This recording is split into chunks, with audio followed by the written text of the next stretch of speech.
সুপ্রিয় শিক্ষার্থী বন্ধুরা, বাংলা শিক্ষায়তন ইউটিউব চ্যানেলে তোমাদের সকলকে স্বাগত জানাই। আজ আমি আলোচনা করব তোমাদের সপ্তম শ্রেণীর থার্ড ইউনিট টেস্ট অর্থাৎ ফাইনাল পরীক্ষার প্রস্তুতির জন্য বাংলা বিষয়ের নমুনা প্রশ্নোত্তর নিয়ে। কাজেই ভিডিওটি তোমরা প্রথম থেকে শেষ পর্যন্ত খুব মনোযোগ সহকারে দেখো। আশা করি অনেক উপকৃত হবে। তাহলে চলো আর কথা না বাড়িয়ে আলোচনা শুরু করা যাক।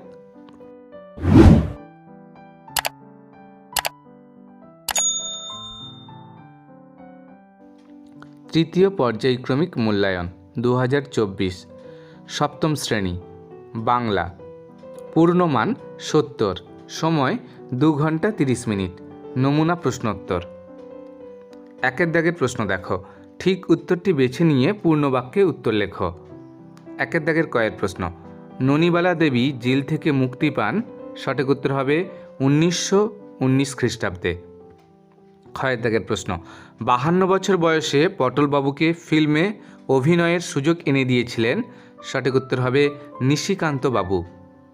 গয়ের দাগের প্রশ্ন, রেফারি দিব্যেন্দুবাবু খেতে ভালোবাসেন, সঠিক উত্তর জিলিপি। ঘয়ের দাগের প্রশ্ন, মা বলবে ঠ্যাং দুটো কি, সঠিক উত্তর কুৎসিত। উঁয়ের দাগের প্রশ্ন, ধ্যান গম্ভীর এই যে ভূধর, সঠিক উত্তর নদী জপমালা ধৃত প্রান্তর। এবার দেখো দুইয়ের দাগের প্রশ্ন, নিচের যে কোনো 5টি প্রশ্নের উত্তর দাও। দুইয়ের দাগের কয়ের প্রশ্ন, রামকিঙ্কর বেইজ কে ছিলেন, উত্তর লেখো। রামকিঙ্কর বেইজ একজন চিত্রশিল্পী ছিলেন। ক্ষয়ের দাগের প্রশ্ন, পটলবাবুর লজ্জায় মাথা হেট হয়ে গেল, পটলবাবু এমন লজ্জা পেলেন কেন, উত্তর লেখো।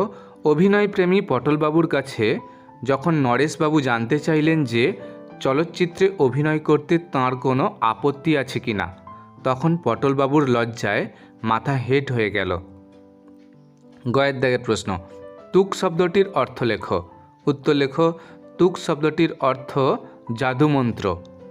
ঘয়ের দাগের প্রশ্ন, এই দুই স্কুলের ছেলেদের মধ্যে চিরকালের রেষারেষি, এখানে কোন দুই স্কুলের কথা বলা হয়েছে, উত্তর লেখো। এই দুই স্কুল বলতে টাউন স্কুল আর মিশন স্কুলের কথা বলা হয়েছে। উঁয়ের দাগের প্রশ্ন, 21শে ফেব্রুয়ারি দিনটি কোন দিবস হিসেবে পালন করা হয়, উত্তর লেখো। 21শে ফেব্রুয়ারি দিনটি ভাষা দিবস হিসেবে পালন করা হয়। ছয়ের দাগের প্রশ্ন, রজনী শব্দটির একটি প্রতিশব্দ লেখো, উত্তর লেখো। রজনী শব্দটির একটি প্রতিশব্দ হলো রাত। ছয়ের দাগের প্রশ্ন, কথকরা কেন এক গঙ্গা জল দিয়ে পা ধুচ্ছে, উত্তর লেখো। দিন ফুরলো কবিতার কথকরা অর্থাৎ বাচ্চারা খেলার মাঠ থেকে ফেরার পর এক গঙ্গা জল দিয়ে পা ধুচ্ছে, কারণ মাঠের কাদা পা থেকে পুরোপুরি ধুয়ে না ফেললে মা রেগে যাবেন। এবার দেখো তিনের দাগের প্রশ্ন, যে কোনো 3টি প্রশ্নের উত্তর দাও। তিনের দাগের কয়ের প্রশ্ন, সেলো ভার্নের ব্যাট কেন ও কোথায় ছুঁড়ে ফেলে দিয়েছিল, উত্তর লেখো। সেলো ব্যাট করার সময় বৃষ্টি নামে, অথচ বৃষ্টি থামার পর সেলোকে ব্যাট না দিয়ে টস করা হয়। টসে অ্যামির কাছে হেরে যাওয়ায় সেলোকে 2 নম্বরে ব্যাট করার কথা বলা হয়।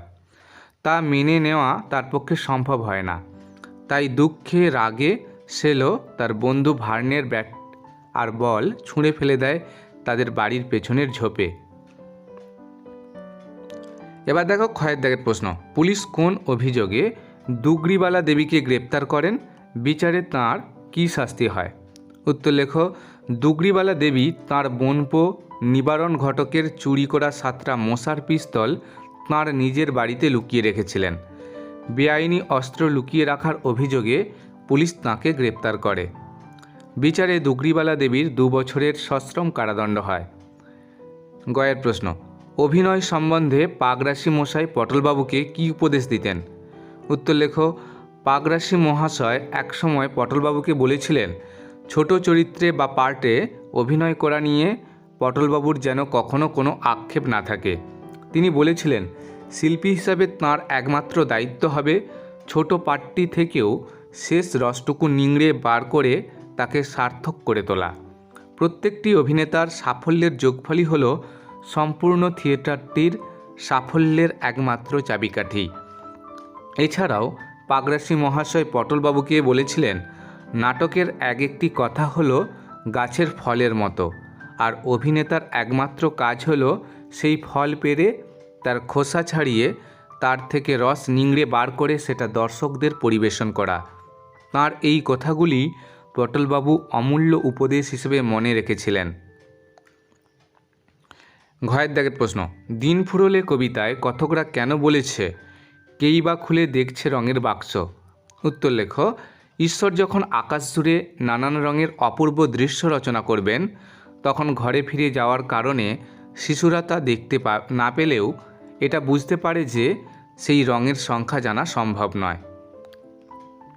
দাগের প্রশ্ন, এসো ব্রাহ্মণ সূচি করি মন, ধরো হাত সবাকার। কবি কেন এই কথা বলেছেন? উত্তর লেখো। কবিতায় উল্লিখিত সময়কালে ব্রাহ্মণ শ্রেণী ছিল বর্ণবিদ্বেষী ও গোঁড়া। তারা জাতপাতের সমর্থক ছিল, কিন্তু ভারত আত্মার মহামিলনের রূপটি সফল করতে হলে সকলকে একত্রিত হতে হবে। তাই কবি ব্রাহ্মণদের আহ্বান জানিয়েছেন শুদ্ধ মনে সকলের হাত ধরতে। এবার দেখো 4 দাগের প্রশ্ন, নিচের যে কোনো 4টি প্রশ্নের উত্তর দাও।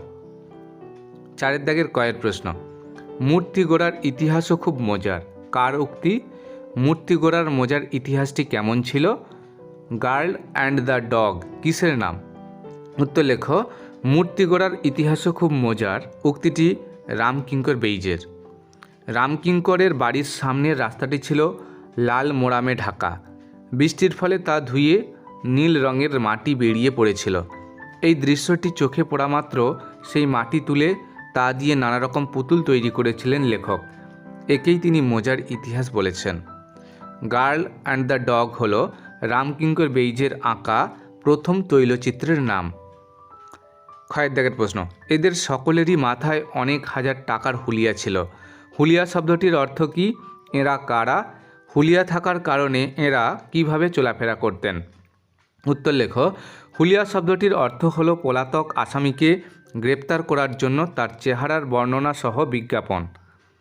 এরা হলেন পলাতক বিপ্লবী নেতা যাদুগোপাল মুখার্জি, অমর চ্যাটার্জি, অতুল ঘোষ, ভোলানাথ চ্যাটার্জি, নলিনীকান্ত কর, বিনয়ভূষণ দত্ত ও বিজয় চক্রবর্তী। হুলিয়া থাকার জন্য এরা ছিলেন নিশাচর।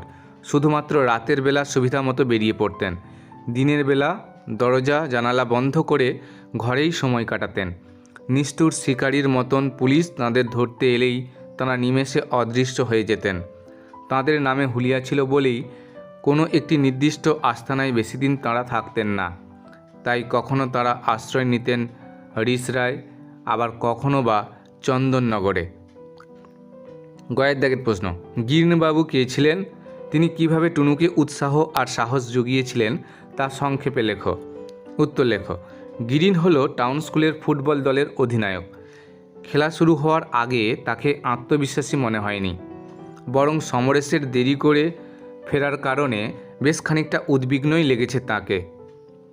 সেও সমরেশ বা প্রণবের মতো এই অন্ধ সংস্কারে বিশ্বাস রেখেছে যে গাধার কান না মোলে খেলতে নামলে ম্যাচ হারতে হবে। ম্যাচের রেফারি হিসেবে দিব্যেন্দুবাবুকে দেখে মনে মনে দমে গেলেও গিরীন যথার্থ অধিনায়কের মতো ক্রমাগত টুনুকেই সাহস ও প্রেরণা জুগিয়েছে। নিশ্চিত পেনাল্টি পাওয়া থেকে টাউন স্কুলকে বঞ্চিত করে রেফারি যখন মিশন স্কুলের পক্ষে অফসাইড দেন, তখন টুনুকে উদ্বুদ্ধ করতে গিরীন তাকে বলেছে, দিব্যেন্দুবাবু যা খুশি করুন, আজ তোকে গোল দিতে হবে, মনে থাকে যেন।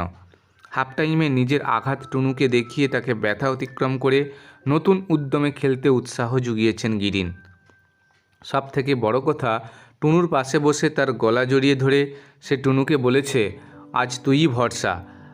তার উৎসাহেই টুনু নিজে 3টে গোল করেছে, রণজিৎকে দিয়ে একটি গোল করাতে সাহায্য করেছে। টুনুর সাফল্যের পিছনে এইভাবে অধিনায়ক গিরীন আন্তরিক প্রেরণা জুগিয়েছে। ঘয়ের দাগের প্রশ্ন, হে মোর চিত্ত পুণ্যতীর্থে জাগরে ধীরে। এখানে কোন দেশকে পুণ্যতীর্থ বলে অভিহিত করা হয়েছে? সেই দেশকে পুণ্যতীর্থ বলার কারণ কি? উত্তর লেখো। এখানে ভারত ভূমিকে পুণ্যতীর্থ বলে অভিহিত করা হয়েছে। ভারতবর্ষের ইতিহাসের দিকে তাকিয়ে কবি লক্ষ্য করেছেন সময়ের ধারা বেয়ে নানান জায়গা থেকে নানান জাতি, নানান সংস্কৃতির মানুষ এই ভারতবর্ষে এসেছে। এদের মধ্যে উল্লেখযোগ্য হলো আর্য, অনার্য, দ্রাবিড়, চীন, শক, হুন, পাঠান, মোগল এবং ইংরেজ। এরা সকলেই ভারতবর্ষে এসে ভারতীয় সংস্কৃতির সঙ্গে একাত্ম হয়ে গেছে এবং ইতিহাসকে সমৃদ্ধ করেছে। এছাড়া যুগে যুগে ভারতবর্ষের বুকে জন্ম নিয়েছেন অসংখ্য মহামানব। তাঁদের পবিত্র ছোঁয়ায় ধন্য ও পবিত্র হয়েছে এই দেশ। তাই ভারতভূমি অর্থাৎ নিজের জন্মভূমির প্রতি আন্তরিক শ্রদ্ধা জানাতেই কবি রবীন্দ্রনাথ ভারতভূমিকে পুণ্যতীর্থ বলেছেন। দাগের প্রশ্ন, মূঢ় ওরা কার লেখা কোন কবিতার অংশ? এখানে ওরা বলতে কবি কাদের বুঝিয়েছেন? তাদের মূঢ় বলার কারণ কি? উত্তর লেখো। স্মৃতিচিহ্ন কবিতাটি কামিনী রায়ের লেখা। যে শাসকেরা ইট পাথরের অট্টালিকা তৈরি করে ভেবেছিলেন নিজেদের অমর করে রাখবেন, কবি তাদেরকেই মূঢ় ও ব্যর্থ মনস্কাম বলেছেন। স্মৃতিচিহ্ন কবিতায় কবি অতীতের সাম্রাজ্যলোভী শাসকদের মূঢ় বলেছেন, কারণ ওই শাসকরা ক্ষমতা বলে সাম্রাজ্য জয় করলেও সাধারণ মানুষের মঙ্গলের কথা ভাবেননি। ক্ষমতার বলে নির্মিত তাদের অট্টালিকাগুলি মানুষের মনকে এতটুকুও স্পর্শ করেনি। তাই শাসকদের মৃত্যুর সঙ্গে সঙ্গে মানুষের অবহেলাতে অট্টালিকাগুলিও আস্তে আস্তে ধ্বংস হয়ে গেছে। ওই শাসকরা মূঢ়, কারণ তাঁরা বুঝতে পারেননি যে কেবল ইট পাথরের স্মৃতিচিহ্ন নির্মাণ করে মানুষ অমরত্ব লাভ করতে পারে না। কালের নিয়মে তাঁদের সব স্মৃতিস্তম্ভই একদিন ধুলোয় মিশে যাবে। 5 দাগের প্রশ্ন দেখো এবার। নিচের যে কোনো দুটি প্রশ্নের উত্তর দাও। 5 দাগের কয়ের প্রশ্ন, বিভক্তি বলতে কী বোঝো? কয়েকটি বিভক্তি চিহ্নের উদাহরণ দাও। উত্তর লেখো। যে অর্থহীন বর্ণ বা বর্ণসমষ্টি শব্দ বা ধাতুর সঙ্গে যুক্ত হয়ে পদ গঠন করে সেই বর্ণ বা বর্ণসমষ্টিকে বিভক্তি বলে, যেমন অ, রে, এর প্রভৃতি। 6 দাগের প্রশ্ন, শব্দদ্বৈত বলতে কী বোঝো? উদাহরণ সহযোগে বুঝিয়ে দাও। উত্তর লেখো। যেতে যেতে একলা পথে। বাক্যাংশটির দিকে তাকালে দেখতে পাবো যে এখানে যেতে শব্দটি পরপর দুবার ব্যবহৃত হয়েছে। একই শব্দ পরপর দুবার ব্যবহৃত হলে তাকে শব্দদ্বৈত বলে।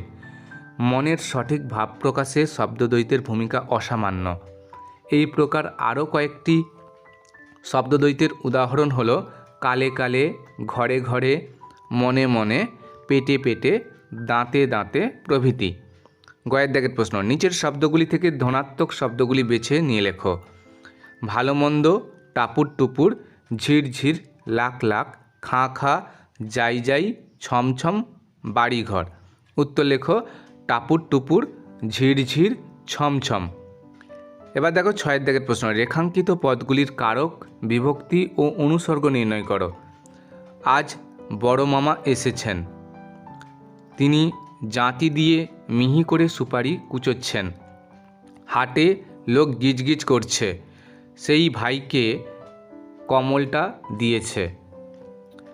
গাছ থেকে ফুল ঝরে পড়ল। আমি ছিটকে চলে গেলাম খাটের তলায়। এবার উত্তরগুলো দেখে নাও। বড় মামা কর্তৃকারকে শূন্য বিভক্তি, ভাইকে কর্মকারকে কে বিভক্তি, জাতি দিয়ে করণকারকে দিয়ে অনুসর্গ, গাছ থেকে অপাদান কারকে থেকে অনুসর্গ, হাটে অধিকরণ কারকে এ বিভক্তি, খাটের তলায় অধিকরণ কারকে শূন্য বিভক্তি। এবার দেখো 7 দাগের প্রশ্ন, নিচের যে কোনো দুটি প্রশ্নের উত্তর দাও। 7 দাগের কয়ের প্রশ্ন, আই টিয়া, আমাদের নাচ গানটা ভালো করে তৈরি করি। এখানে বক্তাকে কোন প্রসঙ্গে সে একথা বলেছিল? তাদের নাচ গানের সময় কি কি ঘটনা ঘটেছিল? 6 দাগের প্রশ্ন, রাগ পড়ে গেল ওদের। ওদের বলতে এখানে কাদের কথা বলা হয়েছে? রাগ পড়ে যাওয়ায় তাদের কি অবস্থা হয়েছিল? কীভাবেই বা তাদের রাগ পড়ে গিয়েছিল? 6 দাগের প্রশ্ন, শেষ পর্যন্ত কেমন করে পরীদের রানীর সঙ্গে মাকুর বিয়ে হয়েছিল? 6 দাগের প্রশ্ন, মাকু কিভাবে কাঁদতে পেরেছিল তা মাকু উপন্যাস অবলম্বনে লেখো। এবার দেখো 8 দাগের প্রশ্ন, তোমার বিদ্যালয়ের বার্ষিক ক্রীড়া প্রতিযোগিতার বিবরণ জানিয়ে বন্ধুর কাছে পত্র লেখো। 9 দাগের প্রশ্ন, নিচের যে কোনো একটি বিষয় অবলম্বনে প্রবন্ধ রচনা করো। চরিত্র গঠনে খেলাধুলার ভূমিকা, আধুনিক জীবন ও বিজ্ঞান, তোমার দেখা একটি মেলার অভিজ্ঞতা। এই ছিল আমাদের আজকের আলোচনাটি যদি তোমাদের সত্যিই ভালো লেগে থাকে তাহলে ভিডিওতে অবশ্যই একটি লাইক দিও। সবাই খুব ভালো থেকো, ধন্যবাদ।